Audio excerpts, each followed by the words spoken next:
जय माता चौथ की सभी श्रद्धालुजनों को मेरा सादर प्रणाम। आज हम सब यहाँ एकत्र हुए हैं करवा चौथ माता की पावन कथा सुनने के लिए। यह कथा हमें न केवल व्रत की महिमा बताती है बल्कि यह भी सिखाती है कि सच्चा प्रेम, विश्वास और श्रद्धा किसे कहती हैं। तो आइए भावपूर्वक मन को एकाग्र करें और सुने गरीब बहू और मॉडर्न बहू की करवा चौथ की कथा। बहुत समय पहले की बात है। एक छोटे से कस्बे में दो परिवार रहते थे, एक अमीर और एक गरीब। अमीर परिवार में रहने वाली बहू थी नेहा, जो बहुत पढ़ी लिखी, आधुनिक सोच वाली और शहर के तौर तरीके अपनाने वाली थी। दूसरी ओर गरीब परिवार में रहने वाली बहू थी गौरी, जो सीधी साधी, भक्ति मिली और अपनी परंपराओं पर गर्व करने वाली थी। दोनों का घर एक ही गली में था, लेकिन जीवन शैली में जमीन आसमान का अंतर था। गौरी रोज सुबह मंदिर में दिया जलाती, चौथ माता को प्रणाम करती और घर में सादगी से रहती। वहीं नेहा को पूजा पाठ से ज़्यादा फिटनेस, पार्टी और सोशल मीडिया में रुचि थी। पूरा गांव उस दिन जैसे सज गया था जब करवा चौथ का दिन आया। औरतें मेहंदी लगवा रही थी, कपड़े प्रेस करवा रही थी और सासें बहुओं को 16 श्रृंगार की बातें सिखा रही थी। गौरी ने भी अपने पुराने लाल साड़ी को धोकर साफ किया, बालों में गजरा लगाया और चौथ माता की मूर्ति के आगे दिया जलाया। उसने अपनी सास से कहा, अम्मा, आज करवा चौथ का व्रत है, मैं सूर्योदय से जल भी नहीं लूँगी। सास ने स्नेहा से कहा, बिटिया, व्रत सच्चे मन से करना, माता चौथ जरूर आशीर्वाद देंगी। दूसरी ओर नेहा का घर भी तैयार हो रहा था, लेकिन अलग अंदाज में। नेहा ने कहा, मॉम, मैं व्रत तो रखूँगी, पर बिना पानी पिए पूरे दिन रहना मुझसे नहीं होगा। और वैसे भी अब तो जमाना बदल गया है। उसकी सास मुस्कुराई, बेटा, ये व्रत दिल की श्रद्धा से होता है, मजबूरी से नहीं। नेहा ने फोन उठाया और इंस्टाग्राम पर लिखा, #करवा चौथ रेडी। श्रद्धा से जो व्रत करे, माता राखी लाज, तन मन पावन हो जाए, मिटे हर संताप आज। सुबह की लालिमा के साथ ही गौरी ने पूजा की थाली सजाई, मिट्टी का करवा रखा और सुहाग का साजो सामान निकाला। वह बोली, माता चौथ, मेरे पिया की लंबी उम्र देना। दिन भर उसने बिना कुछ खाए पिए भगवान का स्मरण किया। गर्म दोपहर में जब उसकी पड़ोसी ने कहा, थोड़ा पानी पी ले बेटी, बहुत गर्मी है, गौरी मुस्कुरा दी, नहीं दीदी, यह तो मेरा व्रत है, मेरी भक्ति की परीक्षा। उधर नेहा दोपहर तक भूखी रही, लेकिन शाम होते होते सिर दर्द से परेशान हो गई। उसने कहा, बस अब और नहीं होता, थोड़ा जूस पी लेती हूँ।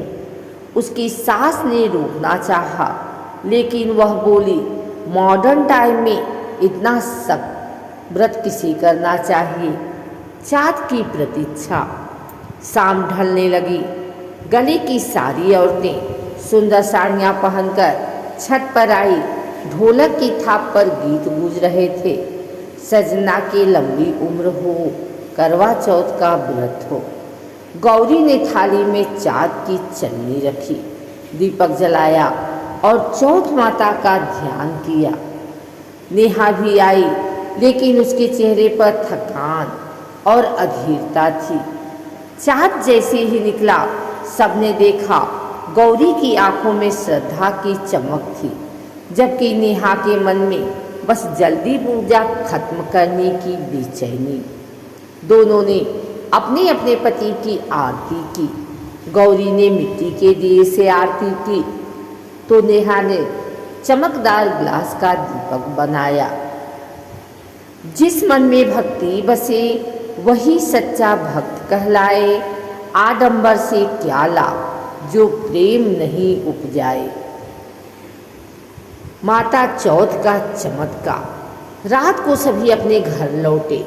गौरी ने माता को प्रणाम किया और प्रण किया कि अगले साल भी व्रत पूरी श्रद्धा से करेगी।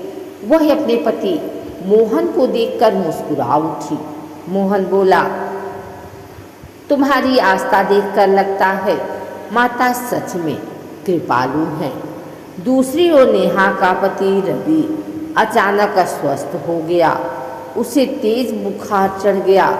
डॉक्टर को बुलाया गया, लेकिन कोई कारण समझ नहीं आया। नेहा घबरा गई। हे भगवान, ये क्या हो गया। अगली सुबह जब नेहा अपनी सास के साथ मंदिर गई, तो वहाँ उसने देखा गौरी माता की मूर्ति के सामने सिर झुकाए आशीर्वाद मांग रही है। सास बोली, बेटी, व्रत केवल खान पान का नहीं, बल्कि श्रद्धा और मन की परीक्षा है। माता चौथ मन की सच्चाई देखती हैं। नेहा की आंखों में आंसू आ गए। वह बोली, माँ, मैंने गलती की। अब समझ गई कि व्रत फैशन नहीं, विश्वास होता है। माता चौथ दयालु बड़ी, भावन सी उलखाए। झूठे मन का व्रत नहीं, सच्चे मन पर जा। नेहा ने प्रण लिया कि अगला करवा चौथ वह पूरी श्रद्धा से रखेगी। उस दिन से उसने मंदिर जाना शुरू किया, सास के साथ पूजा करना शुरू किया और धीरे धीरे उसके घर में भी शांति लौट आई। कुछ ही दिनों में उसके पति का स्वास्थ्य भी ठीक हो गया। वह गई गौरी के घर। गौरी दीदी, आपसे मैंने बहुत कुछ सीखा। सच्ची भक्ति कैसी होती है, यह आपसे जाना। गौरी मुस्कुराई। बहन, माता चौथ सब पर कृपा बरसाती हैं, बस सच्चे मन से याद करो। दोनों ने एक दूसरे को गले लगाया। उस दिन से गली की औरतें कहने लगी, देखो गरीब बहू और मॉडर्न बहू अब दोनों बन गई माता चौथ की सच्ची भक्त। प्रिय श्रद्धालु जनों, यह कथा हमें यह सिखाती है कि व्रत का मूल्य उसके रीति रिवाज में नहीं, बल्कि उसके भाव में है। गरीबी और अमीरी मायने नहीं रखती, मायने रखता है विश्वास और निष्ठा। सच्चा प्रेम और भक्ति जब दिल में हो समाए, माता चौथ का आशीष सदा साथ निभाए। जय माता चौथ की। जो भी इस कथा को सच्चे मन से सुनता है, माता चौथ उसके परिवार में सुख समृद्धि का वास करती हैं। सभी भक्तजन एक बार जोर से बोले, चौथ माता की जय।